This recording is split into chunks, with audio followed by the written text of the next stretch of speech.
नमस्कार, मैं हूं अनुज। आज के मुख्य समाचार में आपका स्वागत है।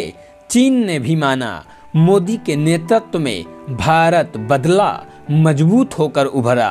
क्या नए वर्ष में भारत के साथ अपने रिश्तों को लेकर चीन ज्यादा गंभीर और व्यवहारिक रवैया अपनाने जा रहा है?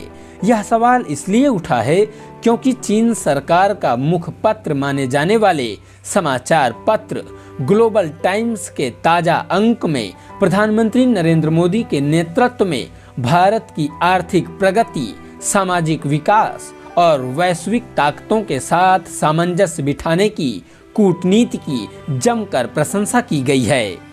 ग्लोबल टाइम्स आमतौर पर भारत की हर नीति और प्रगति पर विपरीत टिप्पणी करने के लिए जाना जाता है, पर साल के शुरुआत में ही फुतान विश्वविद्यालय के centre for south Asian studies के निदेशक चांग च्यातुंग की तरफ से लिखे इस आलेख के कई निहितार्थ निकाले जा रहे हैं। इसे चीन के आर्थिक विकास में भारी गिरावट से जोड़कर भी देखा जा रहा। इस आलेख में मुख्य रूप से मोदी के कार्यकाल में सरकार की तरफ से हर मोर्चे पर आत्मविश्वास दिखाने को रेखांकित किया गया है। कहा गया है कि गत 4 वर्षों से भारत की उपलब्धियां उल्लेखनीय हैं। भारत का आर्थिक विकास जोरदार रहा है, शहरी प्रशासन में सुधार आया है। वैसे सीमा पर जारी विवाद का इसमें जिक्र नहीं है, पर कारोबारी रिश्तों में आए बदलाव और भारतीय व्यापारियों के बढ़ते आत्मविश्वास का जिक्र जरूर किया गया है। लेख में कहा गया है कि पहले जब चीन व भारत के बीच के व्यापार असंतुलन की चर्चा होती थी, तब भारतीय प्रतिनिधि व्यापार असंतुलन खत्म करने को चीन की तरफ से किए जाने वाले उपायों पर जोर डालते थे। अब भारत से निर्यात बढ़ाने पर जोर देने लगे हैं।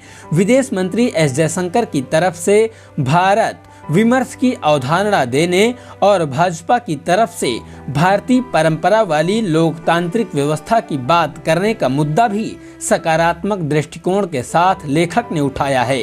इन अवधारणाओं के पीछे भारत के बढ़ते रणनीतिक विश्वास को कारक माना गया है।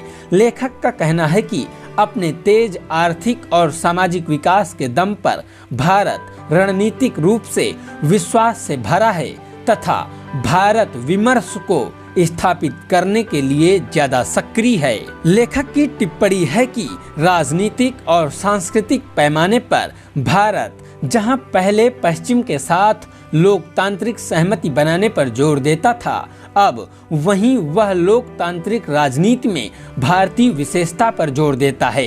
मौजूदा समय में लोकतांत्रिक राजनीति की भारतीय जड़ों पर पहले से ज्यादा जोर दिया जा रहा।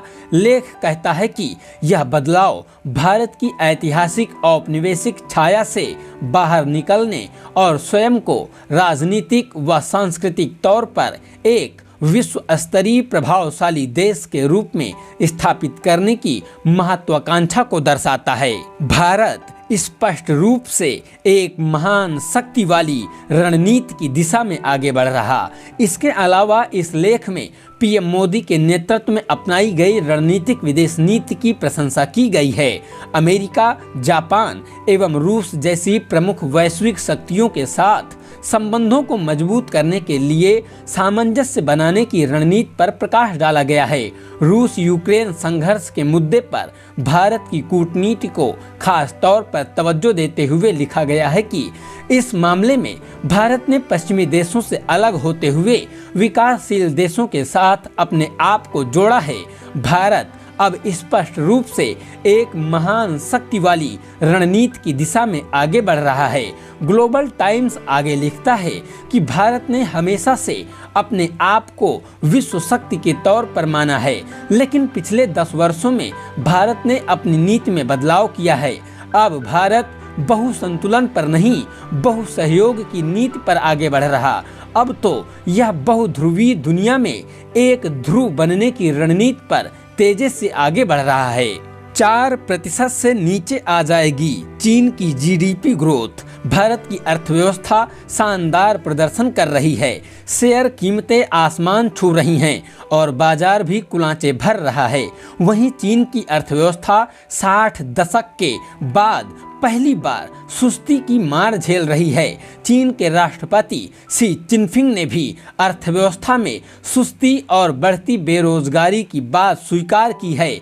अंतर्राष्ट्रीय मुद्रा कोष यानी IMF का अनुमान है कि आने वाले वर्षों में चीन की जीडीपी ग्रोथ घटकर 4% से नीचे आ जाएगी। 21.3% बेरोजगारी दर दर्ज की गई। जून 2023 में चीन के युवाओं में 14.5% गिरा है। चीन का निर्यात जुलाई 2023 में सालाना आधार पर 23 लाख करोड़ डॉलर है।